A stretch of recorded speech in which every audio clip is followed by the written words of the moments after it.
জুলাই বিপ্লবী ও আধিপত্যবাদ বিরোধী ইনকিলাব মঞ্চের সাবেক মুখপাত্র শহীদ শরীফ ওসমান হাদী হত্যা মামলা 2 আসামিকে বাংলাদেশে ফেরত পাঠাতে ভারত সম্মত হয়েছে।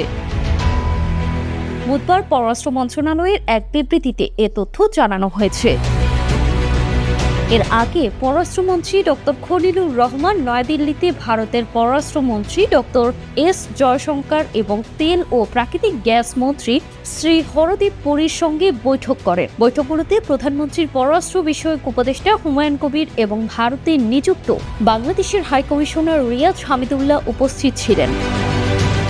পররাষ্ট্র মন্ত্রণালয়ের বিবৃতিতে বলা হয়েছে, আলোচনায় উভয় পক্ষ বিভিন্ন ক্ষেত্রে দুই দেশের মধ্যে দ্বিপাক্ষিক সম্পর্কে এগিয়ে নিয়ে যাওয়ার গুরুত্বের উপর জোর দেয়। সন্দেহভাজন হত্যাকারীদের গ্রেপ্তার করায় ডক্টর খলিলুর রহমান ভারত সরকারকে ধন্যবাদ জানান। দুই দেশের মধ্যে প্রত্যর্পণ চুক্তিতে নির্ধারিত পদ্ধতি অনুসারে গ্রেপ্তারকৃত ব্যক্তিদের বাংলাদেশে ফেরত পাঠানো হবে বলে উভয় পক্ষ সম্মত হয়। আন্তর্জাতিক অপরাধ ট্রাইব্যুনাল কর্তৃক মৃত্যুদণ্ডপ্রাপ্ত শেখ হাসিনা এবং তার সরকারের স্বরাষ্ট্রমন্ত্রী আসাদুজ্জামান খান কামালকে বাংলাদেশে প্রত্যর্পণের জন্য বাংলাদেশ পক্ষ তাদের অনুরোধ পুনর্ব্যক্ত করে।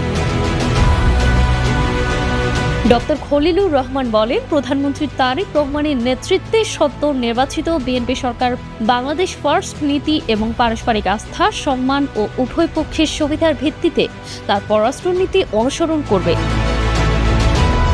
আলোচনার সময় মন্ত্রী জয়শঙ্কর বলেন, আগামী সপ্তাহগুলোতে বাংলাদেশিদের জন্য ভারতীয় ভিসা, বিশেষ করে চিকিৎসা ও ব্যবসায়িক ভিসা সহজ করা হবে।